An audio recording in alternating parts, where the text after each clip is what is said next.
எப்படி அழகாக இருக்குன்னு சொல்லி பாருங்கள். அப்படியே முழுமையாக வீடுகள் எல்லாமே தெரியுது. தலைக்கு போட வேணும். கிராமத்துக்கு போகிற வழியில் மரத்தில் எதிரிகளினுடைய தலைகளை வந்துட்டு தொங்க விட்டுருக்கணும். இந்த இடத்த பாருங்க, யூரோப்பில் இருக்கிற மாதிரியான கட்டிடங்கள் இருக்குது.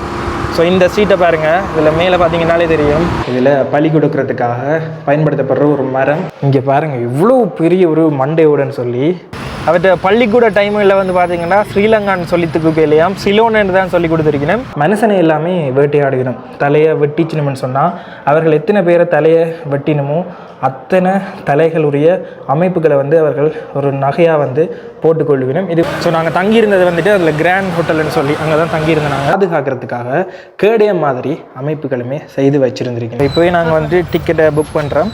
புக் பண்ணிட்டு போனோம்னு சொன்னால் ஈஸி. 1903 ஆண்டு அந்த டைமில் இப்படி தான் இங்கே உள்ள பள்ளிக்கூடங்கள் இருந்திருக்கு. இங்கே இருக்கிற பெண்கள் வந்துட்டு அழகாக இருப்பீங்க, நீங்களே பார்த்துருப்பீங்க. தமிழ் ஆக்கள், மற்றது கேரளா, மற்ற சவுத்தில் இருக்கிற ஆக்கள் எல்லாருமே இங்கே வந்துட்டு திருமணம் பண்ணின ஆக்களுமே இங்கே இருக்கணும். துப்பாக்கிகளுக்கு பயன்படுத்தப்பட்ட வெடிமருந்துகளை வந்துட்டு சேமித்து வைக்கிறது, அதை வந்து இடுப்பில் கட்டி வச்சிருப்பினோம். இங்கே மிசோய் மக்களுடைய இதுவரைக்குமே பிறந்த மிக உயரமான மனிதனுடைய தைபோன் இருக்கு தானே, தொடை எலும்பு. 7 அடி மனிதனுடைய மிசோய் மக்களுடைய ஒரு தொடை எலும்பு. இது என்ன மண்டையோடு தெரியுதா?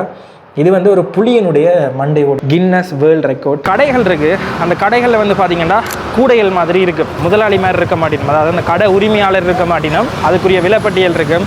அந்த விலைப்பட்டியலுக்குரிய காசை அதில் கொடுத்துட்டு உங்களுக்கு தேவையான பொருட்களை எடுத்துக்கொண்டு வரக்கூடிய மாதிரி இருக்குது. ஹாய் ஹலோ வணக்கம் மக்களே, என்னோட புது வீடியோவில் உங்களை வந்து சந்திக்கிறதுல சந்தோஷம். நாங்கள் குறிப்பாக வந்து இப்போ இந்தியாவினுடைய நார்த் ஈஸ்ட், அதாவது வடகிழக்கு பகுதியில் இருக்கிறோம். 7 சிஸ்டர்ஸ் என்று சொல்லுவேன் இங்கே இருக்கிற எல்லா பகுதிகளையும். அதில் குறிப்பாக மிசோரம் ஐஸ்வேல்டில் இருக்கிறோம். இந்த ஐஸ்வேல்டில் நாங்கள் நேற்று ஃபுல்லாக வந்துட்டு இங்கே இருக்கிற விஷயங்கள் எல்லாமே சுற்றி பார்த்து நாங்கள் ஏற்கனவே நேற்று சொன்ன மாதிரி இங்கே வந்துட்டு அதிகளவாக சிவிக் சென்ஸ் கூடின மக்கள் இருக்கிற இடம். கிட்டத்தட்ட வந்து பார்க்க போனீங்கன்னா ஒழுக்கமாக இருப்பினும், அதே நேரத்தில் போக்குவரத்து விதிகள் எல்லாமே பின்பற்றி நடப்பினும். இரவில் வந்து பயங்கரமாக குளிரும். நாங்கள் எதிர்பார்த்து வந்தது வந்து பார்த்திங்கன்னா இங்கே வந்து அவ்வளோ செலவாகாதான்னு சொல்லி, ஆனால் ரூமில் இருந்து சாப்பாட்டில் இருந்து எல்லாமே வந்துட்டு இந்த பகுதிகளில் அதிகளவாக செலவாகுது. சரி, இப்போ நாங்கள் தங்கியிருக்கிற ஹோட்டலில் வந்துட்டு இன்றைக்கி பிரேக்ஃபாஸ்ட் இருக்குது. அந்த பிரேக்ஃபாஸ்ட்டை நாங்கள் போய்ட்டு சாப்பிட்டுட்டு இன்றைக்கி நாங்கள் என்னென்ன விஷயங்கள் எல்லாத்தையுமே காட்டுறோம்ன்றதை நீங்கள் பார்த்துக்கொள்ளக்கூடிய மாதிரி இருக்குது. அதே நேரத்தில் எங்களுடைய சேனலுக்கு இப்போ தான் முதல் தடவை வந்து வீடியோ பார்க்குறீங்கன்னா மறக்காமல் சப்ஸ்கிரைப் பண்ணிக்கொள்ளுங்க. சப்ஸ்கிரைப் பண்ணால் தான் நாங்கள் இனிமேல் போட போகிற வீடியோ உங்களுக்கு தொடர்ச்சியாக வந்துக்கணும். காலமை சாப்பாடு வந்துட்டு இங்கே பிரேக்ஃபாஸ்ட் வந்துட்டு கம்ப்ளிமெண்ட்ரி. ஸோ இதில் மேலே உள்ளதில் 2 எடுக்கலாம், கீழே உள்ளதில் 2 எடுக்கலாம். இப்போ வந்துட்டு ஆம்லெட் கொண்டு வந்திருக்கணும். நாங்கள் பூரி எடுத்துருக்கிறோம். அதே நேரத்தில் bread toast with butter jam எடுத்துருக்குறோம். ஸோ பூரி வந்துட்டு பாருங்கள். ஸோ இங்கே வந்துட்டு ரூம்ஸ் எல்லாமே வந்துட்டு விலை அதிகமாக தானே இருக்குது இந்த டவுனுக்குள்ளே. அதே நேரத்தில் வந்துட்டு எனக்கு சீ ஃபோம் தேவை, அதை நான் நேற்று சொல்லியிருப்பேன். அதுக்காக வந்துட்டு நாங்கள் இங்கே தங்கினாங்க. ஸோ அந்த இடத்துல பிரேக்ஃபாஸ்ட் கம்ப்ளிமெண்ட்ரி. ஐஸ்வேல் வந்துட்டு விலை குறைவுன்னு தானே நீங்கள் நினச்சினீங்க? விலை குறைவாக இருக்கும்னு நினச்சி தான் வந்தது. ஆனால் இங்கே வந்து பார்த்தா ஊட்டி எப்படி இருக்குமோ கொடைக்கானல் இருக்கும் அந்த ரேட், அதே ரேட்லேயே இருக்குது. ரொம்ப காஸ்ட்லி எல்லாம் அப்படியே 5000 6000 அப்படி இல்லை. ஆனால் ஒரு 2000 வருது. இப்போ நார்மலாக ஒரு ட்ராவல் பண்ணி எப்போவாவது டூரிஸ்ட் மாதிரி வராங்க, ஹனிமூனுக்கு வராங்க அப்படின்னா அவங்களுக்கு ஓகே.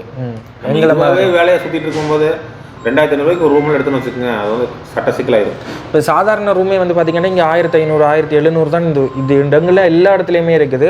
அங்கேயெல்லாம் பிரேக்ஃபாஸ்ட் இல்லை. ஆனால் இன்றைக்கி இந்த இடத்துல பிரேக்ஃபாஸ்ட் வந்திருக்கேன். இந்தியாவில் இருந்துட்டு நாங்கள் சீ ஃபோம் அதெல்லாம் ஃபில் பண்ணதால் இனி நாங்கள் சீப்பாக தான் ட்ராவல் பண்ண போகிறோம். இருக்கிற விஷயங்கள் நாங்கள் பார்க்குற விஷயங்களை அப்படி உங்களுக்கு காட்டிக்கொள்கிறோம். மற்றது இங்கே உள்ள அந்த இடங்கள் எல்லாத்தையுமே பாருங்கள் எப்படி இருக்குன்னு சொல்லி. உள்ளுக்குள்ளே இன்டீரியர் எல்லாமே நல்லா இருக்குது. கடைசியாக நான் வியட்நாமில் பார்த்தேன்னா, வியட்நாமில் ஹோஸ்டல்ஸில் உள்ள லொபி ஏரியாவே இதே மாதிரி தான் இருக்கும். ரூமில் இருந்து அப்படியே செக் அவுட் பண்ணிவிட்டு வளமை மாதிரி லொபி ஏரியா இருக்குன்னு தானே முன்னுக்கு, அந்த இடத்துல வந்துட்டு பேக்கை வச்சுட்டு நாங்கள் அப்படியே தேவையான பொருட்களை எடுத்துக்கொண்டு நாங்கள் அப்படியே வந்துட்டு இதில் இருந்துட்டு பைக் ரெண்டல் தேடி பார்க்குறோம். பைக் ரெண்டல் தேடி பார்த்துட்டு அடுத்தது நேற்று மியூசியம் போனாங்க. மியூசியம் வந்து பூட்டிட்டோம். அதையும் பார்த்துட்டு இங்கேருந்து என்னோட கொஞ்சம் தூரத்தில் வந்துட்டு இந்த கடைகள் இருக்குது. அந்த கடைகளில் வந்து பார்த்திங்கன்னா கூடைகள் மாதிரி இருக்குது. ஸோ அங்கே வந்துட்டு முதலாளி மாதிரி இருக்க மாட்டேனும், அதாவது அந்த கடை உரிமையாளர் இருக்க மாட்டேனும். ஸோ அதை வந்துட்டு பார்த்திங்கன்னா பொருட்கள் இருக்கும். சாதாரணமாக நீங்கள் கடையில் போயிட்டு அதுக்குரிய விலைப்பட்டியல் இருக்கும். அந்த விலைப்பட்டியலுக்குரிய காசை அதில் கொடுத்துட்டு உங்களுக்கு தேவையான பொருட்களை எடுத்துக்கொண்டு வரக்கூடிய மாதிரி இருக்கும். அந்தளவுக்கு இங்கே இருக்கிற மக்கள் வந்து பார்த்திங்கன்னா நம்பிக்கை தன்மை இருக்குது. அதால் வந்துட்டு கடை உரிமையாளர் இல்லாத கடைகள் எல்லாம் இங்கே இருக்குது. அதுகளை தான் நாங்கள் தேடி இன்றைக்கி போய் பார்க்க போகிறோம். ஸோ அதுக்காக தான் பைக் ரெண்டில் தேடி போகிறோம். ஸோ இங்கே வந்து இந்த டிரான்ஸ்போர்ட் தான் கொஞ்சம் சிக்கலாகவே இருக்குது. ஸோ பைக் ரெண்டல் எடுத்துகிட்டோம்னு சொன்னால் எங்களுக்கு போகிறதுக்கு ஈஸியாக இருக்கும். அதோடு நாங்கள் பழைய வீடியோக்களில் சொன்ன மாதிரி தான் இந்த வீதிகளில் போகிறாக்கள் யாருமே வந்து பார்த்திங்கன்னா அதிகளவாக ஃபோன் அடிக்க மாட்டினோம், மற்றது வீதி ஒழுங்குமுறைகளை கடைப்பிடிப்பினோம். அப்படி எக்கச்சக்கமான விஷயங்கள் இங்கே சொல்லிக்கொண்டே போகலாம். எனக்கு இந்த ஊர் வந்துட்டு நல்லாவே பிடிச்சிருக்கு. கிட்டத்தட்ட வியட்நாம் போயிருந்தேன் நான். வியட்நாமில் சபா எப்படி இருந்துச்சோ அதே மாதிரி இருக்குது. இந்த பக்கம் பார்த்தீங்களா அலங்கார பூக்கள் அப்படி இருக்குது. மற்றது நாங்கள் நினச்சி வந்தது உண்டு, இங்கே வந்து பார்க்குறது உண்டு. நாங்கள் நினச்ச நார்த் ஈஸ்ட் எல்லாமே கொஞ்சம் விலை குறைவாகவே நாங்கள் இடங்களை சுற்றி பார்த்துக்கொள்ளலாம், தங்கலாம்னு சொல்லி இந்த இடத்துல எல்லா இடத்துலையுமே ரூம் வந்து அதிகளவான விலையாக இருக்குது. ஹாஸ்டல்ஸ் வந்துட்டு இல்லை. Booking.comல நாங்கள் ஹாஸ்டல்ஸ் போட்டு ஃபில்டர் பண்ணி பார்த்தாலே இங்கே எதுவுமே இல்லை. கட்டிடங்கள் எல்லாம் பாருங்கள். நாங்கள் இப்போ வந்துட்டு நேற்று வந்துட்டு இங்கே ஒரு மியூசியம் இருக்குன்னு சொல்லியிருப்போம். நேற்று வந்து ரிப்பப்ளிக் டேன்றதால் நேற்று வந்து மூடி இருந்ததை இன்றைக்கி வந்து திறந்திருக்கணும். இதுலேருந்து பார்க்க தெரியும். அதில் ஒரு சர்ச் இருக்குது. இந்த சர்ச் வந்துட்டு எவ்வளோ அழகாக இருக்குன்னு பாருங்கள். செங்குத்தான பாதைகள். நாங்கள் அப்படியே ஏறி வந்துட்டு இன்றைக்கி மியூசியம் திறந்துருக்கு. ஸோ இதில் நேரம் அட்டவணை எல்லாமே போட்டிருக்கணும். ஸோ நீங்களே பார்த்துட்டு வந்து கொள்ளுங்க. வாங்க இந்த மியூசியத்துக்குள்ளே என்ன மாதிரி இருக்குது, என்னென்ன விஷயங்கள் இருக்குன்றதை பார்ப்போம். மேலேருந்து பார்க்க வியூ நல்லா இருக்கும்.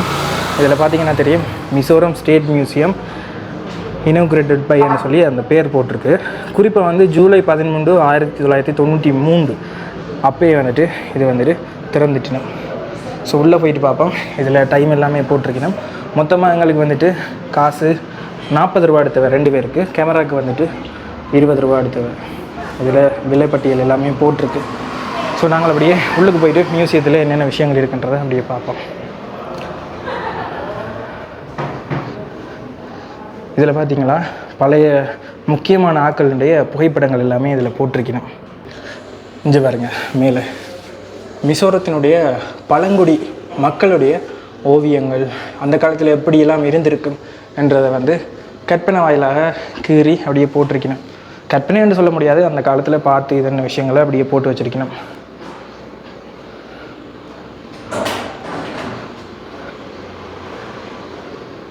இங்கே பாருங்க மிசோரம் மக்களுடைய வீடுகள் என்ன மாதிரி இருக்கும் அப்படின்னு சொல்லி எல்லா விஷயமுமே இருக்குது. பழங்காலத்து புகைப்படம், பழங்காலத்தில் இருந்த ஒரு பள்ளிக்கூடம். இதில் பார்த்தீங்கன்னா தெரியும் பாடசாலை அந்த காலத்தில் எப்படி இருந்திருக்குன்னு சொல்லி போட்டிருக்கணும்.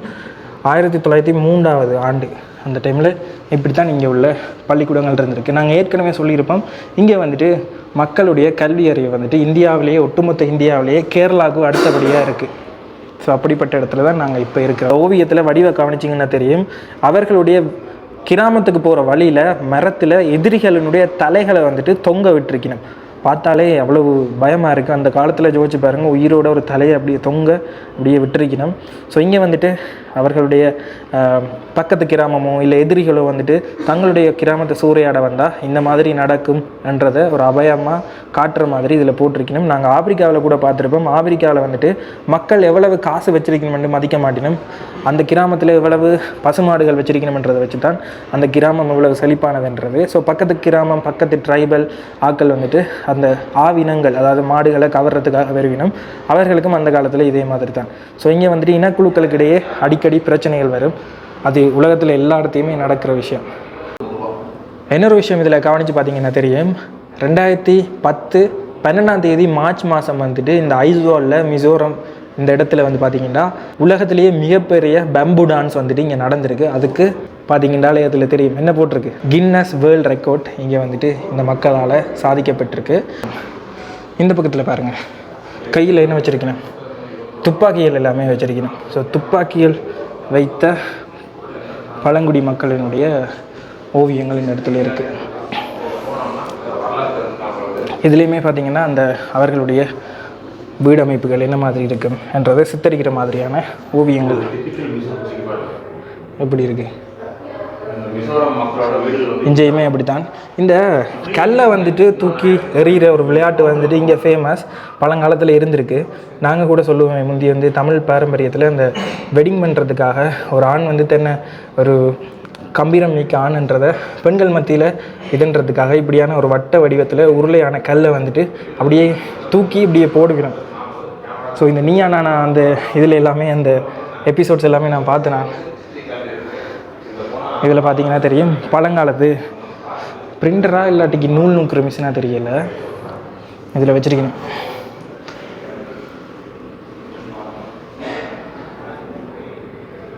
பிரிண்டிங் மிஷின் தான், இந்த இடத்துல பிரிண்டிங் மிஷின் வச்சுருக்கணும். ஸோ இப்படி இந்த மக்களுடைய வரலாறுகள், அவர்களுடைய வீடமைப்பு என்ன மாதிரிலாம் இருந்திருக்கு, எல்லா விஷயத்தையுமே இதில் அழகாக வந்து குறிப்பிட்டு வச்சுருக்கணும். நல்ல வடிவாகவும் இருக்குது பார்க்க. சரி, அடுத்தடுத்துக்கு போயிட்டு பார்ப்போம். நாங்கள் இப்போ அடுத்தடுத்துக்கு வந்திருக்கிறோம். இந்த இடத்துல வந்து பார்த்திங்கன்னா மிசோய் மக்கள், அதாவது இங்கே இருக்கிற பழைய காலத்தில் மக்கள் என்ன மாதிரியெல்லாம் வாழ்ந்தவைன்றதை இங்கே பார்க்கக்கூடிய மாதிரி இருக்கும். இதில் பார்த்திங்கனாலே தெரியும், இதில் இப்போ உங்களுக்கு கண்ணூடாக பார்க்கக்கூடிய மாதிரி இருக்கும். அந்த நாளையில் இருக்கிற மிசோய் ட்ரெடிஷ்னல் ஹவுஸ் ஃபுல்லாகவே மூங்கில் அப்படியான விஷயங்களை வச்சு கட்டி இப்படி வச்சுருக்கணும்.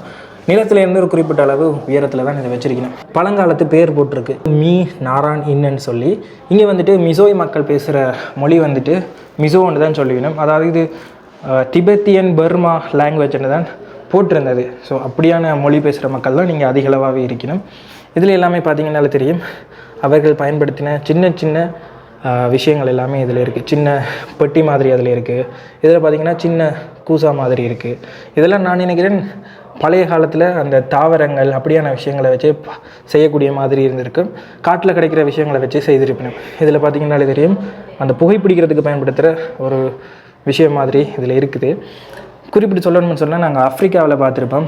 ஆஃப்ரிக்காவிலையுமே இதே மாதிரி தான், எல்லா பழங்குடியினுமே ஒரே சாயல் தான். ஆனால் அவர்கள் செய்கிற பொருட்கள், ஆபரணங்கள், ஆயுதங்கள் எல்லாமே அதனுடைய தன்மைக்கு ஏற்ற மாதிரி வேறுபடும். இதில் பாருங்கள் US டாலர்லேருந்து எல்லாமே இருக்குது. ஸோ இந்த பக்கம் அப்படியே வருவோம். இதில் பார்த்திங்கன்னா கூடைகள், அவர்கள் பயன்படுத்தினதுன்ற ஒரு மாதிரி அமைப்புகள் எல்லாமே இந்த இடத்துல வச்சிருக்கணும். தெரியுதா? இது வந்துட்டு நாங்கள் நேற்று சந்தையில் போய்க்க கூட பார்த்துருக்கோம். முதுகில் பின்னுக்கு இதை வந்து காவிச்சு கொண்டு போகிறத பார்க்கக்கூடிய மாதிரி இருக்கும். இதில் அவர்களுக்கு தேவையான காய்கறிகள் எல்லாமே இதில் சுமந்து கொண்டு போவினோம். இங்கே பாருங்க, இந்த இடத்துல பார்க்க உங்களுக்கு தெரியும் அவர்கள் பயன்படுத்துகிற ஆபரணங்கள். அதாவது வந்துட்டு இதில் தலைக்கு போடுவினோம். ஸோ தலைக்கு போட்டு நான் இதில் பக்கத்தில் இருக்கிற ஒரு பெண்மணியினுடைய புகைப்படம் ஆன்லைனில் எடுத்து போடுறேன். உங்களுக்கு ஒரு ஐடியா கிடைக்கும். காட்டில் கிடைக்கிற விஷயங்களை வச்சு இதை வந்து அதை செய்து கொண்டிருக்கணும்.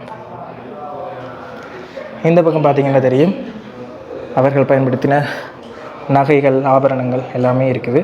குறிப்பாக இதில் பார்த்திங்கன்னா தெரியும், அவர்கள் வந்துட்டு காட்டில் வேட்டையாடி அதில் கிடைக்கிற மிருகங்களின் பல்ல பயன்படுத்தி செய்யப்பட்ட ஆபரணங்கள் இருக்குது. இந்த நாகாலாந்து அந்த பகுதியில் எல்லாம் பார்த்திங்கன்னா மனுஷனை எல்லாமே வேட்டையாடுகிறோம். தலையை வெட்டிச்சினும்னு சொன்னால் அவர்கள் எத்தனை பேரை தலையை வெட்டினுமோ அத்தனை தலைகளுடைய அமைப்புகளை வந்து அவர்கள் ஒரு நகையாக வந்து போட்டுக்கொள்ளுவினோம். இது வந்து அவர்களுடைய சம்பிரதாயம் என்று சொல்லிக்கொள்ளலாம். இதே மாதிரி ஆப்பிரிக்காவில் நாங்கள் பார்த்துருப்போம், ஒரு ஆண் வந்துட்டு திருமணம் எத்தனை பெண்களையுமே திருமணம் செய்து கொள்ளலாம்னு பார்த்துருப்போம். அவர்கள் வந்துட்டு இன்னொரு பெண்ணை திருமணம் செய்ய ரெடின்னு சொன்னால் தலையில் வந்துட்டு இப்படி ஒரு ஒஸ்ட்ரிச் இருக்குது தானே, ஒஸ்ட்ரிச் என்ற பறவையினுடைய ஒரு இறகை வந்து குத்தி கொள்ளுவினோம். ஸோ அந்த மாதிரியான கலாச்சாரம் உள்ள மக்களுமே இருக்கணும். ஸோ இந்த இடத்துல பார்த்திங்கனாலே தெரியும், அந்த தலைக்கு போடுற ஒரு ஆபரணம் இருக்குது. இந்த பக்கத்தில் பார்த்திங்கன்னா அவர்கள் போருக்கு போகிறதுக்கு முன்னே பயன்படுத்துகிற ஆடை அலங்காரங்கள் அது எல்லாமே இருக்குது. ஸோ இதில் நீங்கள் வந்தீங்கன்னா இங்கே வாசித்து பார்த்துக்கொள்ளக்கூடிய மாதிரி இருக்கும். இதுவுமே அப்படி தான், பெண்கள் பயன்படுத்தப்படுற ஆயுதங்கள். குறிப்பாக வந்து இது வந்துட்டு சீப்பு, தலையை வந்து அலங்காரம் படுத்துறதுக்காக பயன்படுத்தப்படுற சீப்பு வந்துட்டு இங்கே மரத்தாலேயே செய்யப்பட்டிருக்கு. அப்படியே இந்த பக்கம் வந்து பார்த்திங்கன்னா உங்களுக்கு அவர்கள் பயன்படுத்தின ஆயுதங்கள் இருக்குது. குறிப்பாக இந்த 6ஆம் இலக்க ஆயுதம் இருக்குது தானே, இந்த ஆயுதம் வந்து பார்த்திங்கன்னா ஜப்பானீஸில் வேர்ல்டு வார் டைமில் பயன்படுத்தப்பட்ட ஆயுதத்துக்கு ஈக்குவலானது. இதில் அப்படியே போட்டிருக்கு பாருங்கள், இந்த இருக்குது 6ஆம் நம்பர் லோக்கல் நேமும் போட்டு இதில் போட்டிருக்கணும். இதில் 9ஆம் நம்பரில் பார்த்திங்கன்னா ஒரு எலும்பு இருக்குது. இந்த எலும்பு வந்து பார்த்திங்கன்னா இங்கே மிசோய் மக்களுடைய இதுவரைக்குமே பிறந்த மிக உயரமான மனிதனுடைய தாடை, அதாவது தைபோன் இருக்குது தானே, தொடை எலும்பு, அது வந்து இதில் வச்சுருக்கணும். கிட்டத்தட்ட ஒரு 6 அடி 9 அங்குலம், கிட்டத்தட்ட 7 அடின்னு வச்சுக்கொள்ளுங்க. 7 அடி மனிதனுடைய மிசோய் மக்களுடைய ஒரு தொடை எலும்பு. அப்படியே இந்த பக்கம் பார்த்திங்கன்னா அவர்களுடைய வீடமைப்பு முறை அப்படியே இருக்குது. இதெல்லாம் நாங்கள் அடுத்தடுத்த வீடியோக்களில் நேரிலேயே போய் பார்த்துக்கொள்ளக்கூடிய மாதிரி இருக்கும். இந்த மக்கள் வந்துட்டு நாகரிகத்தில் எந்த அளவுக்கு சிறப்பாக இருந்திருக்கணும்னு சொல்லி இந்த இடத்துல இருக்குது. குறிப்பாக வந்து பார்த்திங்கன்னா தெரியும், இவர்கள் அந்த நாளிலே நூல் நூற்கிறது, தங்களுக்கு தேவையான ஆடைகளை தாங்களே தயாரிக்கிறது, அப்படியான விஷயங்கள் எல்லாமே சிறந்து விளங்கி இருக்கணும். ஸோ அதுக்கு உதாரணமாக இங்கே வந்துட்டு அவர்கள் பயன்படுத்தின விஷயங்கள் இருந்த மாதிரி அமைப்புகள் எல்லாமே இருக்குது. இதில் பார்த்திங்களா தெரியுதா? ஸோ இந்த இடத்துலையுமே போட்டிருக்கு க்ளோத் ஸ்பெஷலி தைக்கப்பட்டிருக்கு, அதாவது குழந்தைகளுக்காக என்று சொல்லி இதில் கீழே வந்து போட்டிருக்கணும், குழந்தைகளுக்காக தைக்கப்பட்ட ஆடைகள். இங்கே பாருங்க, நூல் நூற்கிறது அது சம்மந்தமான விஷயங்கள் எல்லாமே அந்த காலத்திலேயே அவர்கள் சிறந்து விளங்கி இருக்கணும். பஞ்சிலேருந்து அப்படியே நூல் நூற்று அப்படியே இதண்டி ஆடைகள் அலங்கரிக்கிற வரைக்கும் அப்படியே அழகாக வந்துட்டு இங்கே காட்சிப்படுத்தி வச்சுருக்கணும். இந்த இடத்துல பார்த்தீங்கன்னா தெரியும், போருக்கு போக்கு முன்னம் சில படங்களில் காட்டியிருந்தாங்க பலி கொடுக்குறேன்னு சொல்லி, மாடுகள் ஆவினங்கள் அதுகளை வந்து பலி கொடுப்பினும் இந்த முக்கியமான தமிழ் படங்கள் எல்லாமே காட்டியிருக்கணும் இந்த பழைய காலத்து படங்களில். அதே மாதிரி இதில் பலி கொடுக்கறதுக்காக ஒரு மரம் இருந்திருக்கு, அந்த மரத்தின் இதுதான் போட்டுக்கணும். இதில் பார்த்தீங்கன்னாலே தெரியும், sacrifice is exposed, கயல் கில்ட், அதாவது ஒரு மாடை வந்துட்டு இதில் பலி கொடுக்கறதுக்காக பயன்படுத்தப்படுற ஒரு மரம், அதோட சாயல் எப்படி இருக்குன்னு சொல்லி இதில் காட்டியிருக்கணும். எப்படி இருக்குது பாருங்கள், அதோட மண்டையோடு இப்படி தெரியுது, ரெண்டு பக்கமுமே அதோட கொம்பு. இந்த இடத்துல எக்கச்சக்கமான பொறிமுறைகள் இருக்குது. இதில் பார்த்தீங்கன்னாலே தெரியும், இந்த புகைப்படத்தில் இந்த பறவைகள் அதுகளுக்கு எல்லாத்துமே சாப்பாடு கொடுத்துட்டு அந்த பொறிக்குள்ளே வந்துட்டு வந்து சாப்பிடைக்க அந்த பொறியில் மாட்டுப்பட்டால் அந்த மாதிரி அது துடிச்சு இறந்துடும். அந்த மாதிரியான எக்கச்சக்கமான பொறிமுறைகள் இருக்குது. உங்களுக்கு எல்லாருக்குமே தெரிஞ்சிருக்கும், இந்த அசாசின் கிரீட் கேம் வந்தது, வீடியோ கேம். அந்த வீடியோ கேமில் ஒரு கேமில் நாங்களே எல்லாம் பொறி வைக்கலாம், நாங்கள் ஒரு பழங்குடி ஆக்கள் மாதிரி அதில் ரோல் ப்ளே பண்ணி விளையாடுவோம். ஸோ எக்கச்சக்கமான விலங்குகளுக்கு வித்தியாசமான பொறிமுறைகள் அந்த காலத்தில் செஞ்சுருக்கிறோம். இதில் பார்த்திங்கனாலே தெரியும், மான வேட்டையாடுறதுக்காக பயன்படுத்தப்பட்ட பொறிமுறை. ஸோ அதெல்லாம் பொறி வைக்கிறது எப்படி, பொறி மாட்டுப்பட்ட மான் எப்படி மாட்டுப்பட்டிருக்கும் என்ற வரைக்குமே இந்த இடத்துல வடிவாக தெளிவாக காட்சிப்படுத்தி வச்சிருக்கணும். தெரியுதா? ஸோ அந்த காலத்தில் எவ்வளவு கைதேர்ந்தவர்களாக இருந்திருப்பினும்ன்றதை யோசிச்சு பாருங்கள். காடுகள், இந்த விலங்குகள் சம்மந்தமாக எவ்வளவு நுண்ணறிவாக, எவ்வளவு அது எப்படி செய்யும், அதன் தொழிற்பாடு என்ன மாதிரி என்ற விஷயங்கள் எல்லாம் அவர்கள் எவ்வளோத்துக்கு கைதேர்ந்தவர்களாக இருந்திருப்பினும். க்ராஸ்போ, அந்த காலத்து க்ராஸ்போ மாதிரி இருக்குது, மூங்கிலால் செய்யப்பட்டிருக்கு. அந்த பக்கத்துலேருந்து விசையை கொடுக்க அதை இழுத்துட்டு விடைக்கல, இதால் நேராக வந்துட்டு குறிப்பார்த்து அடிக்கக்கூடிய மாதிரியான விஷயங்கள். இங்கே தான் முக்கியமான விஷயமே இருக்குது. அவர்கள் வேட்டையாடின அந்த விலங்குகளினுடைய மண்டை ஓடுகள் இருக்குது. இதில் பார்த்தீங்கன்னாலே தெரியும், இது என்ன மண்டை ஓடு தெரியுதா? இது வந்து ஒரு புலியினுடைய மண்டை ஓடு. கீழே பாருங்கள், டைகர் ஸ்கல் என்று போட்டிருக்கு. ஒரு புலியினுடைய மண்டை ஓடு இப்படி தான் இருக்குது. எக்கச்சக்கமான விலங்குகள் இருக்குது, எல்லாத்தையுமே அந்த காலத்தில் வேட்டையாடி தீர்த்திருக்கணும். இதுதான் ஜூலோஜிக்கல் கேலரி. இதுக்குள்ளே போனால் உங்களுக்கு தெரியும், இது ஃபுல்லாகவே வச்சுருக்கணும். இது என்னது, வௌவால் மாதிரி ஏதோ அமைப்பு, ஏதோ ஒரு உயிரினம். இங்கெல்லாம் அப்படியே வந்து பார்த்திங்கன்னா தெரியும், மேலொரு எக்கச்சக்கமான விதமான மாடுகள் இருக்குது. அந்த மாடினுடைய மண்டையோடு போட்டு வச்சுருக்கணும். இங்கே பாருங்கள் இப்படி இருக்குன்னு. இது வந்து ஃப்ளையிங் லிசார்ட்ன்னு போட்டிருக்கு, பறக்கிற பள்ளி இருக்குது தானே. ரெண்டாவது லோக்கல் நேம். இதில் பார்த்தீங்கன்னா அது தெரியும், முதலாவது ஃப்ளையிங் லிசார்ட்ன்னு போட்டிருக்கு. கிங் கோப்ரா, அதனுடைய உடல் அங்கங்களை வந்துட்டு பதப்படுத்தி இப்படி வச்சுருக்கணும். இங்கே பாருங்கள், இவ்வளோ பெரிய ஒரு மண்டையோடன்னு சொல்லி, இது என்னத்தின மண்டையோடன்னு கண்டுபிடிச்சிருப்பீங்க கனவேர். இது வந்து ஒரு யானையினுடைய மண்டையோடு. யானை உயிரிழந்த பிறகு அதனுடைய மண்டை ஓடு இப்படி தான் இருக்கும். அதனுடைய மற்ற எலும்பு பாகங்கள் எல்லாமே இதில் இருக்குது. அது வந்து பார்த்திங்கன்னா ஒரு யானையினுடைய ட்ரங்க் இருக்குது தானே, அதனுடைய ஒரு தோல் பகுதி. அப்படியே இங்கே பார்த்தீங்கன்னா எக்கச்சக்கமான மாடுகள், ஒவ்வொரு விதமான மாடுகள் எல்லாமே வேட்டையாடி குவிச்சிருக்கணும். இதில் மானினங்களுடைய தலையோடுகள், மண்டையோடுகள் எல்லாமே இருக்குது. அப்படியே இங்கே வந்தீங்கன்னா தெரியும், இது பார்க்க வித்தியாசமாக இருக்குல்ல, ஆனால் இதுவுமே வந்துட்டு ஒரு எருமை மாடு. நீங்கள் சில புகைப்படங்கள் எல்லாம் பார்த்துருப்பீங்க, இப்படி வளைஞ்ச கொம்புடைய ஒரு எருமை மாடு. இதெல்லாம் நீங்கள் சாதாரணமாக பார்த்துருப்பீங்க. இருந்தாலும் இங்கே இருக்கிற விஷயங்கள் எப்படி இருக்குன்றதை அப்படியே காட்டுறேன். ஒவ்வொரு இடங்களுக்கும் போயிட்டு நான் டூரிஸ்டான இடங்களுமே காட்டுறேன்னா அதே மாதிரி உள்ளுக்கு கிராமங்களில் போயிட்டு அந்த மக்கள் எப்படி வாலிங் பண்ணுறது நேரடியாகவுமே போய் காட்டுறேன். இப்படியான விஷயங்களை நான் பொதுவாக வந்து தவிர்க்கிறேன். நான் அந்த மியூசியம் போகிறது மற்ற விஷயங்கள். இப்போ ஆஃப்ரிக்காவிலெல்லாம் ஜூவுக்கு எல்லாமே நான் போகலை. இனியும் வேறு காலங்களில் வந்துட்டு எல்லா விஷயமே உங்களுக்கு காட்டலாம்னு இருக்கிறேன். ஸோ உங்களுக்கு அது பிடிச்சிருந்தா கமெண்ட் பண்ணிக்கொள்ளுங்க. இல்லைன்னு சொன்னால் இப்படி எல்லாம் வேண்டாம், நீங்கள் வளமையாக செய்கிற மாதிரியே செய்ய வேண்டாலுமே கமெண்ட்ஸில் சொல்லிக்கொள்ளுங்க. அதுக்கேற்ற மாதிரி நாங்கள் வீடியோஸை பார்த்து செய்து கொள்ளக்கூடிய மாதிரி இருக்கும். அந்த காலத்தில் மக்கள் வந்து பக்கத்து கிராமத்தில் போய் சண்டை பிடிக்கிறது அப்படியான விஷயங்களில் மட்டுமே ஈடுபடையில். இது வரைக்கும் காட்டின வரைக்கும் நீங்கள் அப்படி தான் ஜோதிச்சிருப்பீங்க.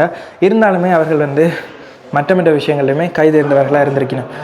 இசைக்கருவிகளை தயாரிக்கிறதுல கைதேர்ந்தவர்களாக இருந்திருக்கணும். இதில் பார்க்குற ஒவ்வொரு விஷயமே வந்துட்டு இசைக்கருவிகள் தான்.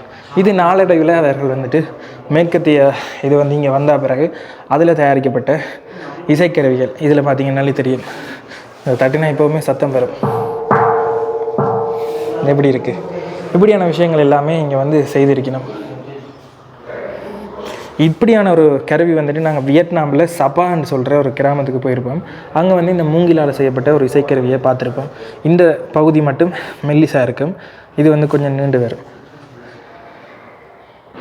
புல்லாங்குழல் இருக்குது, அப்படி எல்லா விஷயமுமே இதில் வச்சுருக்கணும். அவர்கள் தாங்களுக்கு தேவையான உடுப்புகள் எல்லாத்தையுமே தைக்கிறதுல எவ்வளவு கைதேர்ந்தவர்களாக இருந்திருக்கணுன்றதுக்கு இதுவே வந்துட்டு ஒரு சான்று மாதிரி. இதில் பார்த்தீங்கன்னாலே தெரியும். இது இப்போ நவீன காலத்தில் எடுக்கப்பட்ட விஷயங்கள் இங்கேயால நான் காட்டுறேன். ஸோ இதெல்லாம் பார்த்திங்கன்னா அந்த காலத்தில் இருந்த மாதிரி. நாங்கள் கென்யா, உகண்டா அந்த பழங்குடி மக்கள் எல்லாம் எப்படி செய்யணுமோ அதே மாதிரி பார்க்குறோம். வியட்நாமில் வந்து பார்த்திங்கன்னா கஞ்சாவில் செய்யப்பட்ட உடுப்புகள், அந்த கஞ்சாவினுடைய தண்டில் செய்யப்பட்ட உடுப்புகள் எல்லாமே நாங்கள் பார்த்துருப்போம். ஸோ அதுக்கு சாயம் பூசுறதுக்கு இந்த இண்டிகோ தாவரங்கள் எல்லாமே பயன்படுத்தியிருக்கணும். அந்த மாதிரியான விஷயங்களுமே இந்த இடத்துலையுமே இருந்திருக்கு. ஸோ இதெல்லாம் பார்க்கல இந்த மக்களுடைய வாழ்க்கை அந்த காலத்தில் எப்படி இருந்திருக்கு எல்லாமே அவர்களுக்கு பூர்த்தியாக்கப்பட்ட நிலைமையில் இருந்திருக்கு. இப்போ இலங்கையை பொறுத்த வரைக்கும் பார்த்தீங்கன்னு சொன்னால் எல்லா விஷயமுமே அதிகளவான விஷயங்களுக்கு நாங்கள் வேறு நாடுகள்கிட்ட இருந்து இறக்குமதி செய்கிறோம். ஆனால் எல்லா வளங்களுமே இருக்கிற இலங்கையில் நாங்களே இப்படி செய்யலாதுன்ற கேள்வி தான் எனக்கு வருது. ஸோ உங்களாலுமே பார்த்து தெரிஞ்சு கொள்ளக்கூடிய மாதிரி இருக்குது. இந்த இடத்துலையும் பாருங்கள், அவர்கள் பயன்படுத்தின பழைய காலத்து உடுப்புகளில் இருந்து எல்லாமே வச்சுருக்கணும். இதில் நாங்கள் நேற்று வந்து சொல்லியிருப்பேன் தானே, இந்த மியூசியத்தில் மேலே உச்சிக்கு வந்தால் இந்த வியூ பாயிண்ட் பார்க்கலாம்னு சொல்லி. நேற்று அதுக்காக தான் இந்த மியூசியத்துக்கே வேற முயற்சி செஞ்சினாங்க. பிறகு பக்கத்தில் இருக்கிற கட்டிடத்தில் இருந்து பார்த்துட்டோம். ஆனால் இதில் இருந்து பார்க்க உங்களுக்கு இந்த நகரம், அதாவது மிசோரத்தினுடைய ஐஸ்வாலினுடைய அந்த முக்கியமான இடம் தெரியும். பார்த்தீங்கன்னாலே தெரியும் எவ்வளவு கட்டிடங்கள் அப்படியே மேலே உச்சியில் அப்படியே அடுக்கடுக்காக இருக்குன்னு சொல்லி. இந்த கட்டிடங்கள் இருக்கிற மாதிரியான ஒரு பகுதியில் தான் நாங்கள் இன்றைக்கு நிற்கிறோம். அங்கேருந்து பார்க்க இதே மாதிரி தான் தெரியும். இதால் அப்போதை பார்க்க ஃப்ளைட் ஒன்று இப்படி போய் வந்தது. இங்கே வந்து இருக்கிற ஏர்போர்ட் இருக்குது தானே, அது வந்துட்டு அப்படி ஒரு மலை உச்சியில் ஒரு சமதரை இருக்கும். அந்த சமதரையில் தான் இந்த ஏர்போர்ட்டே இருக்குது. அதாவது டேபிள் டாப்னு சொல்லுவினோம். ஸோ அப்படியான ஒரு ஏர்போர்ட்டில் நாங்கள் வந்து ரங்கி இங்கே நாங்கள் வந்து சுற்றி பார்க்குறோம். ஸோ இந்த பக்கம் பார்த்திங்கன்னா பள்ளிக்கூடம், இது வந்து பார்த்திங்கன்னா ஒரு பள்ளிக்கூடம். அந்த இடத்துல நாங்கள் விரைக்கில் காட்டின அந்த சர்ச் இருக்குது. இதில் இன்னொரு விஷயம் இருக்குது, இதில் அசாம்லேயுமே பயன்படுத்தியிருக்கிற மாதிரி இதில் போட்டிருக்கு. அதாவது அந்த நாளையில் பெண் இருக்கார் தானே, பெண் வந்துட்டு திருமணம் செய்யக்குள்ள கூட்டிகிட்டு போகிறதுக்காக பயன்படுத்தப்பட்ட பல்லக்கு. ஸோ இதில் போட்டிருக்கு பாருங்கள், தெரியுதா? அசாமில் 18வது நூற்றாண்டில் இது வந்து பயன்படுத்தப்பட்டிருக்கு. carrying a bride while conducting to a bridegroom house. So இப்படி தான் இருந்திருக்கு அந்த நாளையில். இதில் ஒரு பிரைடை ஏற்றிட்டு அப்படியே கொண்டு போயிருந்திருக்கணும் பாருங்கள். இந்த இடத்துல பார்த்தீங்கன்னா தெரியும், இந்த அவர்கள் பயன்படுத்தின வாள், அதாவது அவர்கள் தாக்குறதுக்கு பயன்படுத்தினது, பாதுகாப்புக்கு பயன்படுத்தின வாள், அதுகளுடைய அமைப்புகள் வித்தியாசமான வாள் இதில் வச்சுருக்கணும். இதை பார்த்தீங்கன்னா உங்களுக்கு ஏதோ ஹோன் மாதிரி இருக்கும் நடுவில் இருக்கிறது. ஆனால் இது வந்துட்டு அவர்கள் துப்பாக்கிகளுக்கு பயன்படுத்தப்பட்ட வெடிமருந்துகளை வந்துட்டு சேமித்து வைக்கிறது, அதை வந்து இடுப்பில் கட்டி வச்சிருக்கணும். அந்த மாதிரியான அமைப்புகள் இதில் வச்சிருக்கணும். குறிப்பாக அவர்கள் வந்து அந்த நாளையில் வெடிமருந்துகளை பயன்படுத்துறதுக்கு இப்படியான விஷயமும் பயன்படுத்தி வைக்கணும். பக்கத்தில் இன்னொரு அமைப்பு இருக்குது. இதை பார்த்தீங்கன்னா உங்களுக்கு இதுவுமே வெடிமருந்து தானே பயன்படுத்திருக்கணும்னு யோசிப்பீங்க. ஆனால் இது வந்துட்டு பார்த்திங்கன்னா ஐஸ்வாலில் இருக்கிற இந்த பழங்குடியினரால் வெடிகுண்டு, அந்த நாளையில் அவர்கள் தயாரித்த வெடிகுண்டு எப்படி இருக்கும்னா இந்த மாதிரி இருக்கும். இதில் வெடிகுண்டுகள் அது பறந்து சின்ன பீஸாக போகிற மாதிரி சைக்கிள் போல்ஸ், சின்ன ஆயுதங்கள் அது எல்லாத்தையுமே போட்டுட்டு வெடிமருந்துகள் தயாரித்து பொம் செஞ்சு வச்சுருக்கணும். இந்த இடத்துல பார்க்குறது தான் நான் முதல் இது வந்துட்டு ஹோன்னு தான் நினச்சேன். நான் போருக்கு போய்க்க சத்தம் எழுப்புறதுக்கு பயன்படுத்துகிறேன்னா, நான் இது வந்து வெடிமருந்துகளை பதுக்கி தங்களுடைய இடுப்பில் பாய்க்கிறதுக்காக வச்சுருக்கேன். இதில் பார்த்திங்கன்னா தெரியும் வேல் கூறிய ஆயுதங்கள் எல்லாமே வச்சுருக்கணும். இந்த பக்கத்தில் எதிரிகள் வாள்கள் மற்ற விஷயங்களால் தங்களை தாக்கிக்க பாதுகாக்கிறதுக்காக கேடயம் மாதிரி அமைப்புகளுமே செய்து வச்சுருந்துருக்கணும். எக்கச்சக்கமான விஷயங்கள் இவர்களை பற்றி தெரிஞ்சு கொள்ளக்கூடிய மாதிரி இருக்குது. மியூசியத்தை பார்த்துட்டு அப்படியே போய் கொண்டிருக்கிறோம். இந்த இடத்துல பார்த்தீங்கன்னா தெரியும், இங்கே உள்ள பள்ளிக்கூடம் வந்துட்டு நிறைவடைஞ்சிட்டு போல் எல்லாருமே போயிட்டு பள்ளிக்கூட பிள்ளைகள் எல்லாருமே கூட்டிகிட்டு போயிடணும். பார்க்கவே அந்த சின்ன பிள்ளைகள் எல்லாம் பார்க்க நல்லா அழகாக இருக்குது. அது போட்டிருக்கிற உடுப்பு எல்லாமே கொஞ்சம் வித்தியாசமாக இருக்குது. School uniform. சரி, அந்த மேலே தான் பள்ளிக்கூடம் இருக்குது. இதில் பார்த்தீங்கன்னாலே தெரியும், அங்கேருந்து பள்ளிக்கூட பிள்ளைகள் முடிஞ்சு வரணும். அவங்க உடைகள் எல்லாமே வந்து பார்த்திங்கன்னா ஸ்வெட்டர் மாதிரியே இருக்குது. இங்கே குளிரை தாங்கிறதுக்கு ஏற்ற மாதிரியான பள்ளிக்கூட சீருடைகள்லாம் இந்த இடங்களில் பயன்படுத்தினோம். சரி, இதுலேருந்து அப்படியே கீழே இறங்கி போவோம். அங்கே பின்னுக்கு பாருங்கள், இந்த பக்கம் தான் பள்ளிக்கூடம் இருந்தது. பள்ளிக்கூடத்துக்கு அங்கால தான் மியூசியமே இருந்தது. முன்னுக்கு அப்படியே பாருங்க, இன்னொரு பள்ளிக்கூட பிள்ளைகளோட உடுப்பு வந்துட்டு கொஞ்சம் வித்தியாசமாக இருக்குது. ஸோ இதே மாதிரி இங்கே வித்தியாசமான யூனிஃபார்ம்ஸ் தான் எல்லாருமே போடினோம்.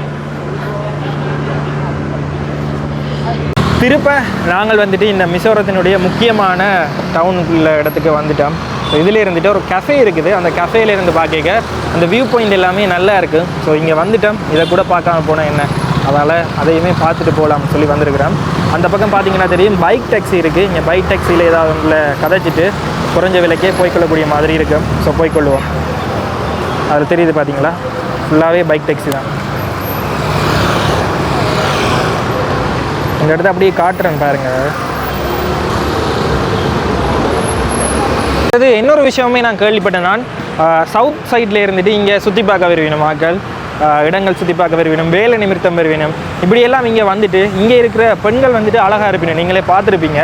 அப்படி அழகான பெண்கள் இருக்க என்ன சொல்லுவீங்கன்னு சொல்லி பார்த்தீங்கன்னா, இங்கே வந்துட்டு இதே வந்துட்டு லவ் பண்ணி வெட்டிங் எல்லாமே பண்ணிடுவினோம். அப்படியான விஷயங்கள் எல்லாமே நடந்திருக்கு, நானுமே கேள்விப்பட்டிருக்கிறேன்.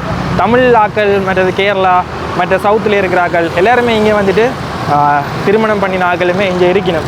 ஸோ இந்த இடத்துல நான் உங்களுக்கு சொல்லிக்கொள்கிறேன், அப்படியே காட்டுறேன். இந்த இடத்துல பாருங்கள், யாருமே ஹோன் அடிக்க மாட்டேனோம். நாங்கள் நேற்றையான வீடியோவில் கூட சொல்லியிருப்போம், எவ்வளோ தான் டிராஃபிக்காக இருந்தாலும் அந்த இடத்துல பாருங்கள், யாருமே ஹோன் அடிக்க மாட்டேனோம். ஒரு நிமிஷத்துக்கு அப்படியே காட்டுறேன்னு பாருங்கள், யாராவது ஒரு ஆள் ஃபோன் அடிக்கணுமான்னு சொல்லி. இதை வந்து இங்கே இருக்கிற மக்கள் வந்துட்டு தங்களுடைய சிறப்பான விஷயம் வந்து இங்கே வர டூரிஸ்ட் எல்லாருக்குமே சொல்லிக்கொள்ளணும், தாங்கள் எப்பயுமே தேவையில்லாமல் ஹோனே அடிக்க மாட்டோம்னு சொல்லி. மற்றது ஐஸ்வாலுக்கு உள்ள இந்த டவுனுக்குள்ளே மட்டுமே சிட்டி பஸ் ஓடி தெரியும். ஆனால் ஒரு இடத்துல இருந்து இன்னொரு இடத்துக்கோ இல்லை ஏர்போர்ட்டுக்கோ போகிறதா இருந்தால் இங்கே வந்துட்டு பஸ் எதுவுமே இல்லை. 34 கிலோமீட்டர் இங்கேருந்து ஏர்போர்ட். நாங்கள் அங்கே இருந்துட்டு டாக்ஸி ஒன்று தான் பிடிச்சி வந்தேன் நாங்கள். சரி, இதுலேருந்து நாங்கள் அப்படியே பைக் டாக்ஸியில் 14 பீன்ஸ் கஃபேன்னு சொல்கிற அந்த இடத்துக்கு போய்க்கொள்ளுவோம். ஸோ பைக் டாக்ஸியில் தான் போக போகிறோம். 130 சரி, ஓகே. இங்கேருந்து 130 ரூபா அடிக்கணும் ஆளுக்கு. ஐஸ்வால் 2 வீலர்ஸ் டாக்ஸின்னு சொல்லி போட்டிருக்கு. எல்லாமே ஒரே கலரில் வச்சுருக்கணும் பார்த்தீங்களா. ஸோ டாக்ஸின்றதை குறிக்கிறதுக்காக இங்கே இருக்கிற எல்லா பைக் டாக்ஸியுமே ஒரே கலர்லேயே இருக்குது. ஹெல்மெட் எல்லாமே எல்லோ கலர்லேயே வச்சுருக்கேன். சரி, ஓகே. இப்போ டாக்ஸியில் ஏறிட்டேன். டாக்ஸியில் போய்க்கல எப்படி இருக்குது எக்ஸ்பீரியன்ஸ் என்றையுமே காட்டுறேன். அப்படியே போகிற வழியில் இருக்கிற விஷயங்கள் எல்லாமே காட்டுறேன். நாங்கள் சொன்ன விஷயம் உண்மையான்றதே உடைய பைக் டாக்ஸியில் போய்க்க நீங்களுமே பார்த்து கொண்டு வாங்க. இங்கே பாருங்கள், அந்த பக்கத்துலேருந்து அவன் நினைச்சிடுமென்னு சொன்னால் இங்கால இந்த பக்கத்தால் ஓவர்டேக் பண்ணி வரலாம். அவன் ஓவர்டேக் பண்ணுறது வந்துட்டு அவன் லைனுக்குள்ளே தான் ஓவர்டேக் பண்ணிவிடுமே தவிர அடுத்த எங்களுடைய பாதைகளில் வந்து யாருமே ஓவர்டேக் பண்ண மாட்டேன். அதுதான் இங்கே உள்ள ஒரு சிறப்பான விஷயம். நான் அப்படியே காட்டுறேன்னு பாருங்கள். இந்த பாருங்கள், அவருடைய லைனுக்குள்ளே தான் ஓவர்டேக் பண்ணியே வரையணும். ஸோ இப்படி கணக்க விஷயங்கள் இந்த இடத்துல பிடிச்ச விஷயங்களாக இருக்குது.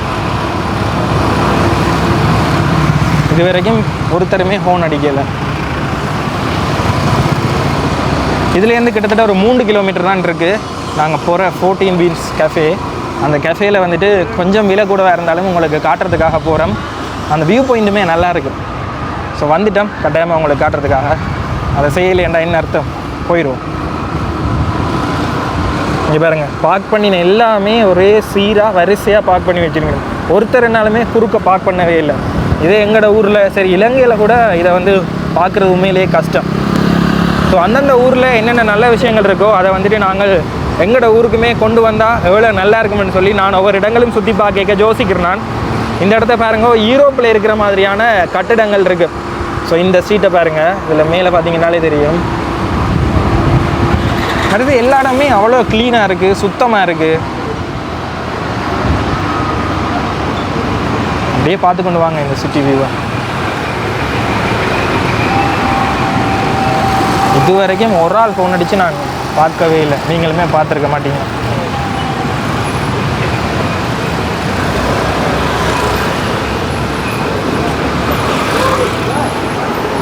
ஹாய். இங்கே இருக்கிற எல்லாருமே வந்துட்டு கை ஹாட்டி ஹாய் சொல்லிடும்.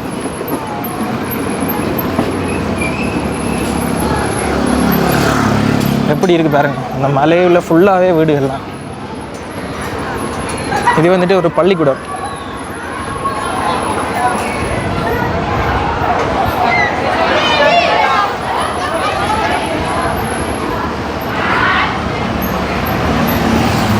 கொஞ்சம் தூரமாக இருந்தாலுமே பார்த்தீங்கன்னு சொன்னால் மலையில் இப்படி ரோட்டுகள் சரிஞ்சு இப்படி வரும் தானே. ஸோ அந்த மாதிரி தான் நாங்கள் போய் கொண்டிருக்கோம். இப்போ அடுத்த ட்ரெக்குக்கு போனோம்னு சொன்னால் கீழே இறங்கிடுவோம். கொஞ்சம் கிலோமீட்டராக இருந்தாலும் நாங்கள் வந்துட்டு சுற்றி வர வேண்டியிருக்கு. இதில் படிக்கட்டுகள் மாதிரி இடைக்கலால் போகும். அதுக்காக இருந்தோம்னா இப்போ நாங்கள் முதல் வந்த ரோட்டுக்கே ஏறிக்கொள்ளக்கூடிய மாதிரி வசதிகளுமே இங்கே இருக்குது. இன்றைக்கு தான் கொஞ்சம் தூரமாக போகிறோம். ஆனால் இந்த காற்று, இந்த இடத்துல இருக்கிற கிளைமேட் எல்லாமே நல்லா இருக்குது. மக்களுமே அவ்வளோ அன்பாக இருக்கணும். நீங்கள் வந்துட்டு ஒரு ஆள்கிட்ட ஒரு உதவி கேட்டிங்கன்னா அவ்வளோதுக்கு ரங்கி வந்து செய்யணும். உங்களுக்கு வழிகாட்டுறதா இருக்கட்டும், எல்லா விஷயமுமே செய்யணும். இங்கே ஏற்கனவே சொன்ன மாதிரி லோக்கல் மக்கள் மிசோய் மொழி பேசினாலுமே ஹிந்தி வந்து 1-2 பேர் தான் பேசினோம். ஆனால் இங்கிலீஷ் வந்துட்டு எல்லாருமே சகஜமாக கதைக்கணும். ஸோ நீங்கள் பயப்படாமல் இந்த பகுதிகளுக்கு சுற்றி பார்க்க வரலாம். நாங்கள் அப்படியே 14 பீன்ஸ் கஃபேன்னு சொல்லி இந்த பிரபல்யமான அந்த காஃபி ஷாப்புக்கு வந்திருக்கிறோம். கொஞ்சம் ஆர்டர் பண்ணியிருக்கிறோம், அங்கே வந்துட்டு குடிப்போம். ஸோ இந்த இடத்துல கனவேர் வந்து பார்க்கணும். குறிப்பாக வந்து நீங்கள் வாரீங்கன்னு சொன்னால் பின்னேற நேரம் வந்து கொள்ளுங்கள். பின்னேற நேரம் வந்தீங்கன்னா உங்களுக்கு நல்ல அழகாக இருக்கும். இல்லாட்டிக்கு இரவு வந்து கொள்ளுங்கள். இரவு வந்தீங்கன்னு சொன்னால் நான் இப்போ காட்ட போகிற இந்த வியூ பாயிண்டில் இருக்கிற வீடுகள் எல்லாமே லைட் ஏரியா தானே. ஸோ இந்த லைட் ஏரியாக்கே இந்த இடங்கள் எல்லாமே அவ்வளோதுக்கு நல்ல அழகாக இருக்கும். ஸோ இதில் இந்த பார்க்கே உங்களுக்கு தெரியும் இந்த வீடுகள் எல்லாமே அவ்வளோ அழகாக இருக்குன்னு சொல்லி. நாங்கள் அந்த பக்கத்துலேருந்து தான் வந்து நாங்கள் அப்படியே இந்த வியூவை காட்டுறேன் பாருங்கள் எப்படி இருக்குது. ஒரு மாலை நேரத்தில் இல்லை பின்னேற நேரங்களில் வந்தீங்கன்னு சொன்னால் நல்ல அழகாக இருக்குது. இல்லாட்டிக்கு ஒரு இரவு நேரம் வந்து கொள்ளுங்கள். ஸோ அதுக்கு இதே மாதிரி நீங்கள் இங்கே வரைக்கே ட்ரிப்பை பிளான் பண்ணிக்கொள்ளுங்கள். நல்ல அழகாக இருக்குது. அப்படியே காட்டுறேங்க இந்த பக்கத்தில் உள்ளுக்கு இருக்கிற இடங்களை எப்படி இருக்குன்னு சொல்ல பாருங்கள். அந்த பக்கமே மலை இருக்குது. அந்த மலைக்கு அங்கால அப்படியே சின்ன வீடுகள். ஸோ நாங்கள் இதில் தான் இருக்க போகிறோம். உள்ளுக்கு குடை மாதிரி போட்டு இடம் இருக்குது. காஃபி ஆர்டர் பண்ணியிருக்கோம், சாப்பாடு 1-2 ஆர்டர் பண்ணியிருக்கோம். கொஞ்சம் வெளியிடங்களை விட இது விலை கூடவாக இருக்குது. ஆனால் இருந்தாலுமே சும்மா வந்துட்டு போகக்கூடாதுன்றதுக்காக ஆர்டர் பண்ணியிருக்கிறோம். அப்படியே வியூ தான் சூப்பராக இருக்குது. இந்த டர்க்கி, இஸ்தான்புல் அந்த சைட்டில் இருக்கிற மாதிரியான வீடுகள் மாதிரி இருக்குது. மலைக்கு மேலே வீடுகள் இருக்குங்க நாங்கள் இந்த சைட்டில் இல்லை. இப்போ பார்த்தீங்கன்னா தெரியும், நாங்கள் அந்த வியூ அப்படியே பார்ப்போம் எப்படி அழகாக இருக்குன்னு சொல்லி பாருங்கள். அப்படியே முழுமையாக வீடுகள் எல்லாமே தெரியுது. அவ்வளோ அழகான இடம். இதில் இருந்துட்டு எல்லோரும் புகைப்படம் எடுக்கிறதுக்காகவே வந்து கொள்ளுவினோம். ஸோ நீங்களுமே அந்த டைமுக்கு வாங்க. இப்போ நாங்கள் வந்த நேரத்தில் புகைப்படம் எடுக்க அவ்வளோ நல்லா வரல. ஆனால் பின்னேற நேரம் வாங்க, பின்னேற நேரம் தான் சரியாக இருக்குது. இங்கே வந்ததுக்கு சாப்பாடு ஆர்டர் பண்ணினாங்க. எப்படி இருக்குது? எனக்கு பேர் எதுவுமே தெரியாது. ப்ரோக்கு தான் கணக்கு பேர் எல்லாமே தெரிஞ்சிருக்கு. எல்லாமே மாறி ஆர்டர் பண்ணியிருக்கேன். அடுத்தது ஃப்ரெஞ்ச் ஃப்ரைஸ் ஆர்டர் பண்ணியிருந்தாங்க. சாப்பிடுவோம் ஒரு நாளாவது கொஞ்சம் நல்ல சாப்பாடு சாப்பிடுவோம்னு சொல்லி வந்திருக்கிறோம். ப்ரோ நன்றி ப்ரோ வாங்கி தந்ததுக்கு. இது வந்து டூனா சாண்ட்விச் ஆர்டர் பண்ணாங்க. 200 ரூபாவோ இது வந்தது. இது வந்து மோச்சா. இது வந்து பார்த்திங்கன்னா சாக்லேட் அதெல்லாம் போட்டு ஒரு ஐஸ் காஃபி மாதிரி வந்து கிணவர் வந்திருக்கணும். ஒரு விதத்தில் பார்க்க போனால் இந்த இடம் இந்த லொக்கேஷனுக்காக ஹைப்பாகி கூட கிணவர் வந்திருக்கணும். நாங்களுமே அப்படி தான் பார்த்துட்டு வந்தாங்க. அந்த இடத்துலேருந்து எல்லாருமே ஃபோட்டோ எடுத்துக்கொள்ளுவோம். ஸோ அந்த வியூ பாயிண்ட்டுக்காக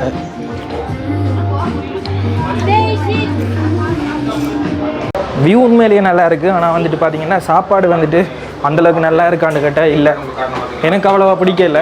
சாப்பாடு வந்துட்டு மட்டமாக தான் இருந்தது. ப்ரோ உங்களுக்கு எப்படி இருந்த சீலன் ப்ரோ? உங்களுக்கு எப்படி இருந்த சாப்பாடு? நல்லா இல்லை தானே? ஒருவேளை எனக்கு மட்டும்தான் நல்லா இல்லையா? தால், அப்பளம் தயிர் அதான் நல்லா இருக்கு. சோறு கறி தான் என்ன சாப்பிட்டாலுமே எங்களுக்கு வயிறு நிரம்பும். சும்மா உங்களுக்கு காட்டுறதுக்காக வந்து நாங்கள் நீங்கள் வந்து பார்த்தீங்கன்னா இந்த 14 கஃபே பீன்ஸ் இந்த இடத்துக்கு வாரதா இருந்தால் வந்து கொள்ளுங்க. ஆனால் சாப்பாடு நல்லா இல்லை, வியூ பாயிண்ட் நல்லா இருக்குது. என்ன கேட்டால் வேற வேணாம்னு தான் சொல்லுவேன். ஸோ இதில் இருந்துட்டு திருப்ப நாங்கள் தங்குற இடத்துக்கு போகணும். இன்றைக்கி வேறு ரூம் தான் பார்க்க போகிறோம், விலை குறைவான ரூம் ஏதாவது பார்ப்போம். ஸோ இதுலேருந்து வலிக்கிடுவோம். கிட்டத்தட்ட 3.6 கிலோமீட்டர் வருது. Next Tamil Nadu. You know the Sri Lanka? Yes. Okay. How you know cricket? How do you know about Sri Lanka? India map, from India map. No, it's not a part of India. Oh, We are different country. different country. இப்போ இங்கே வந்து I know in class 3. Class about or around class 2 or class 3. class. 2 or class 3. We studying. We drawing You know Tamil Nadu? India map and it contain Sri Lanka. Oh, okay. We are small island. Yeah. இங்கே வந்து பார்த்தீங்கன்னா எல்லாருமே எங்களை பார்த்துட்டு south இந்தியான்னு தான் நினைக்கணும். இப்போ நான் வந்து சொல்லுவேன் இல்லை நான் வந்து வேறு நாடுன்னு சொல்லுவேன். ஸோ அதான் இவருமே கேட்டவர். From India coast, it's like 32 kilometers. Yeah. Governor residence compound. Governor. Oh. Governor. Yes. Governor. Oh, okay. Residence compound. Governor residence. Governor residence இடம். நேற்று நாங்கள் பார்த்தோமே அந்த இடம். சீஃப் மினிஸ்டர் பங்களா. ரைட் சைடு கவர்னர் வீடு. Chief Minister Bangla saw that. Near to the museum. Oh. Yeah. Chief minister யாருன்னு கேளுங்க. Huh? Who is the chief minister? Laldu Omar. Laldu Omar. Laldu Omar. Laldu Oma. Oh, Laldu Omar. Which party? ZPM, Zoram People Movement. Oh, which party? ZPM party. ZPM. Oh, Zoram People Movement. He is good. Yeah. லல் சோமாவா? லல் சோமா. லல் சோமாங்கிற ஒரு ஆட்சி நடந்துறதுனால Laldu Omar. He is a retirement of IPS. IPS. அவர் வந்து ஐபிஎஸ்ல இருந்து retire ஆகின ஒரு ஆள் தான் நீங்கள் வந்துட்டு கவர்னராக இருக்க. கவர்னரா சீஃப் மினிஸ்டர். ஸோ பரவாயில்ல. கொஞ்சம் நல்லா Due to his service, பார்த்து கரெக்டாக இருக்காங்க பொழுது மக்கள். he got quit in the country. அடுத்தது நாங்கள் பைக் டாக்ஸியில் இங்கே இருந்து போனாங்க. நாங்கள் தங்கியிருந்த இடத்துல இருந்து போகைக்குள்ள வந்து பார்த்தீங்கன்னா கிட்டத்தட்ட 260 ரூபா வந்தது. இப்போ நாங்கள் திருப்ப 2 பேருமே நார்மலாக கார் டாக்ஸியில் தான் போகிறோம். 300 ரூபா வந்தது. ஸோ இருந்தாலுமே வேறு வழியே இல்லை. ஏன்னா இங்கே நான் ஏற்கனவே திருப்ப சொல்கிற மாதிரி டிரான்ஸ்போர்ட் தான் பிரச்சனை. பைக் ரெண்டல் எடுக்கலாம்னு சொல்லி நாங்கள் ஜோதிச்சு பார்த்தினாங்க. ஆனால் பைக் ரெண்டல் இடங்களில் போய் கேட்டால் பைக் ரெண்டல் இல்லைன்னு சொல்லினோம். அதே நேரத்தில் பைக் ரெண்டலுமே இங்கே அதிக அளவாக இல்லை. ஸோ டிரான்ஸ்போர்ட் மட்டும்தான் இங்கே பிரச்சனை. நீங்கள் இங்கே மிசோரம் ஐஸ் வேர்ல்ட் பிளான் பண்ணி வாரீங்கன்னு சொன்னால் டிரான்ஸ்போர்ட்டுக்கு ஏற்ற மாதிரி நீங்கள் பிளான் பண்ணி வந்து கொள்ளுங்க. அப்படி இல்லைன்னு சொன்னால் நீங்கள் குடும்பமாக ஃபேமிலியாக வாரீங்கன்னு சொன்னால் டூர் பேக்கேஜஸ் இங்கே இருக்கும். ஸோ நீங்கள் அதை தேடி பார்த்து வடிவாக பிளான் பண்ணி வந்து கொள்ளுங்கள். திருப்ப சொல்கிறேன், டிரான்ஸ்போர்ட் வந்து இங்கே ஒரு பெரிய பிரச்சனையாகவே இருக்குது. சிட்டிக்குள்ளே மட்டும்தான் லோக்கல் பஸ் இருக்குது. வெளியில் பார்த்தீங்கன்னா இங்கேருந்து ஏர்போர்ட் போகிறதா இருந்தாலே நீங்கள் டாக்ஸியில் தான் போய் ஆகணும்.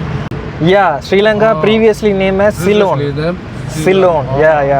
அவர் எல்லா விஷயமுமே தெளிவாக சொல்கிறார். In the school time, study there. Okay. அவர்கிட்ட பள்ளிக்கூட டைமில் வந்து பார்த்தீங்கன்னா ஸ்ரீலங்கான்னு சொல்லித்துக்கு இல்லையாம் சிலோன்னு தான் சொல்லி கொடுத்துருக்கணும். we previously name as a Ceylon. We like that name. சிலோன்னு தான் சொல்கிறது அவர் வரைக்கும் தெரிஞ்சிருக்கு. அவருக்கு பள்ளிக்கூட காலத்தில் சிலோன்னு தான் சொல்லியிருக்கணுமா. கேட்கவே சந்தோஷமாக இருக்குது. இப்போ நாங்கள் தங்கியிருக்கிற இடத்துக்கே திருப்ப வந்துட்டோம். இதில் இருந்துட்டு மிலேனியம் சென்டர் போகணும். மிலேனியம் சென்டரில் இருந்தால் நாங்கள் நாளைக்கு போய் சேர வேண்டிய ஊருண்ட பஸ் இல்லையாம், ஷேர் டாக்ஸி சுமோ அதுதான் இருக்கான். நாங்கள் எல்லார்கிட்ட கேட்டாலுமே எல்லாருமே ஒன்றே தான் சொல்லினோம். ஸோ இங்கே வந்துட்டு சிட்டிக்குள்ளே மட்டும்தான் பஸ் இருக்குது. வெளியில் நீங்கள் அவுட்டர் போகிறேன்டா சுமோவில் 4-5 பேரை சேர்த்து எல்லாருமே அடைஞ்சு ஏற்றிட்டு தான் போயிடும். ஸோ அது தான் பிரச்சனை. போயிட்டு மிலேனியம் சென்டரில் எத்தனை மணிக்கு நாளைக்கு இருக்குன்றதை கேட்டுட்டு நாங்கள் இன்றைக்கி ரூமுக்கு போயிட்டு இன்றைய வீடியோ எல்லாமே எடிட் பண்ண வேணும். இதில் இப்போ நாங்கள் லுங்லேக்கு டாக்ஸி இருக்கான்னு சொல்லி கேட்க வந்தாங்க. 12. Night time No night time. buses available night? We want to travel இது வந்து மிலேனியம் சென்டர், அந்த இடத்துல இருந்தால் உங்களுக்கு அடுத்த போகிறதுக்கான பஸ் இருக்குது. இதில் பார்த்தீங்கன்னா தெரியும் மேனுவல் கவுண்டர்னு சொல்லியிருக்கு. ஸோ இங்கே வந்தீங்கன்னு சொன்னால் நீங்கள் இந்த இடங்களுக்கு போய்க்கொள்ளக்கூடிய மாதிரி இருக்கும். ஐஸ்வால்லேருந்து இந்தந்த ஊருக்கு போடலாம். நாங்கள் வந்து லுங்லே போகணும் அடுத்ததாக. இங்கே இருந்து நாளைக்கு ஸ்மோவில் போகிறதா இருந்தால் இது டிரைவர் சீட் 1-2 புக் பண்ணுறோம். இந்த 2 பேருமே வீடியோ எடுக்கணுன்றதுக்காக. இங்கேருந்து போகிறதா இருந்தால் 600 டிக்கெட் ஒரு ஆளுக்கு.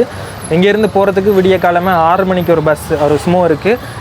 அடுத்தது வந்து பார்த்திங்கன்னா 10 மணிக்கு ஒரு சுமோ இருக்குது. 10 மணி சுமோ வந்து பார்த்திங்கன்னா அங்கே போய் ரீச் ஆக இரவாயிரம். ஆனால் விடிய காலமே சுமோ இருக்குது, அது வந்து போகிறதுக்கு 10 மணிக்கு தான் போகிறோம். விடிய காலம் 6 மணி சுமோ இருக்குது, அது வந்துட்டு போய் ரீச் ஆகிறது 2 மணிக்கு போய் சேர்ந்துடும். ஸோ இப்போவே நாங்கள் வந்து டிக்கெட்டை புக் பண்ணுறோம். புக் பண்ணிவிட்டு போனோம்னு சொன்னால் ஈஸி. ஸோ அதால் இப்போயே புக் பண்ணிவிட்டு போகிறோம். ஸோ நாளைக்கு போகிறதுக்கு எங்களுக்கு கன நேரம் ஆயிரும், போய் ரீச் ஆகவே இரவாயிரும். நாளைக்கு நாங்கள் விடிய காலமாக 10 மணிக்கு புக் பண்ணியிருக்கிறோம். நீங்கள் வீடியோக்குள்ளே ஏதாவது மிஸ் பண்ணிட்டீங்க இல்லை தவற விட்டுட்டீங்கன்னு சொன்னால் உங்களுக்கு தொடர்ச்சி இருக்காது. அதால் நீங்கள் ஐஸ்வால் பார்க்குறீங்கன்னு சொன்னால் ஐஸ்வாலில் எல்லா வீடியோக்களுமே ப்ளேலிஸ்ட்டில் போட்டிருப்பேன். ஸோ ப்ளேலிஸ்ட்டில் நீங்கள் பார்த்தீங்கன்னா தான் உங்களுக்கு ஒரு தொடர்ச்சி மாதிரி இருக்கும். ஸோ ஏதாவது வீடியோ மிஸ் பண்ணிட்டீங்கன்னா முதல் வீடியோ பார்த்தா தான் உங்களுக்கு எல்லாமே விளங்கும், எல்லாமே புரியும். சரி, இதுலேருந்து ஹோட்டலுக்கு போவோம். ஐஸ்வால் மிசோரம் ஐஸ்வாலில் வந்துட்டு தமிழ் சாப்பாடு கிடைக்காதுன்ட்டு நாங்கள் நினச்சி கொண்டிருந்தோம். நாங்கள் ரோட்டாவில் போய் கொண்டிருக்கேன். இதில் பார்த்தீங்கன்னா தெரியும் தோசை இருக்குது. தோசையும் இந்தியாவில் பிரியாணியும் எடுத்துகிறாங்க. நாக்கெல்லாம் செத்து போச்சு 3 நாள்லேயே. ஆனால் பிரியாணி வந்துட்டு பெங்கால் பிரியாணி மாதிரி இதில் உருளைக்கிழங்கு கொண்டு போட்டு தான் நாங்கள் ஒரு பிரியாணி எடுத்து 2 பேர் சாப்பிட்றோம். என்னோடய வீடியோலேருந்து வீடியோவுக்கு மாறி மாறி அப்படி போனது. சின்ன ஒரு கடை தான். அப்படியே ரோட்டால் அதால் போய் கொண்டிருந்தாங்க. போய் கொண்டிருக்கேன் பார்த்துட்டு அப்படியே வந்தாங்க. கடையோட பேரை காட்டுறேன். நீங்கள் வந்தீங்கன்னா தமிழ் சாப்பாடு வேணும்னா இங்கே வந்தால் சாப்பிட்டு கொள்ளலாம். நாங்கள் இப்போ திருப்ப நாங்கள் தங்கியிருக்கிற ரூமுக்கு வந்துட்டோம். இதுலேருந்து இன்னொரு ரூம் பார்த்துருக்குறோம். அது வந்து விலை குறைவாக இருக்கும். அந்த சீஃபோம் தேவைன்றதுக்காக நான் வந்துட்டு நேற்று வந்துட்டு கொஞ்சம் விலை கூடின ஹோட்டலில் தங்கினாங்க. அங்கே தான் சீஃபோம் இருக்குது. கட்டாயமாக அது இலங்கை பாஸ்போர்ட் வச்சுருக்கிறதால திருப்ப நான் இலங்கைக்கு ரிட்டர்ன் போய்க்கல அந்த தங்கினதுக்கான ப்ரூஃப் அதுகள் வேணும். ஸோ அந்த சீஃபோம் ஃபில் பண்ணினோம்னு சொன்னால் எனக்கு வந்துட்டு அந்த ஃபோமை வந்துட்டு இங்கே உள்ள அந்த டூரிசம் போலீஸ்கிட்ட கொடுக்க ஒரு சம்திங் தண்டைக்கு அங்கே வந்து ரெஜிஸ்டர் ஆகும். ஸோ இல்லாட்டிக்கு நீங்கள் தங்குற இடங்களில் பில்லு எடுத்துக்கொள்ளுங்கள். சரி, அவ்வளோதான் இந்த வீடியோ. முடிக்கிற இடத்துலேயே இதில் பார்த்தீங்கன்னு சொன்னால் இதில் பாருங்கள் சின்ன மீன்கள் வச்சுருக்கணும். ஏன்டா இது வந்துட்டு இறாலும் இருக்குது, ப்ரான்ஸ். ஏன்டா இது வந்து பார்த்திங்கன்னா கடற்கரையில் இருந்துட்டு கன தூரம் தள்ளி இருக்குது. அதால் வந்துட்டு இப்படியான விஷயங்கள் வந்துட்டு இங்கே இருக்குது. ஸோ நாங்கள் தங்கியிருந்தது வந்துட்டு அதில் கிராண்ட் ஹோட்டல்னு சொல்லி அங்கே தான் தங்கியிருந்தோம் நாங்கள். நல்ல ஹோட்டல். நீங்கள் ஃபேமிலியாக வாரீங்கன்னா இங்கே தங்கிக்கொள்ளலாம். ஓகே, அவ்வளோதான் இந்த வீடியோ. இந்த வீடியோ உங்களுக்கு ஏதோ ஒரு விதத்தில் பிடிச்சிருந்து எங்களுடைய சேனலுக்கு இப்போ தான் முதல் தடவையாக வந்து வீடியோ பார்க்குறீங்கன்னா மறக்காமல் சப்ஸ்கிரைப் பண்ணிக்கொள்ளுங்க. அதே நேரத்தில் வீடியோக்கு லைக் பண்ணி உங்களோட கமெண்ட்ஸையும் வந்துட்டு உங்களோட கருத்துக்களை வந்து தெரிவித்துக்கொள்ளுங்க. ஸோ இன்னொரு நல்ல வீடியோவில் சந்திக்கும் வரை நான் உங்கள் கஜன்.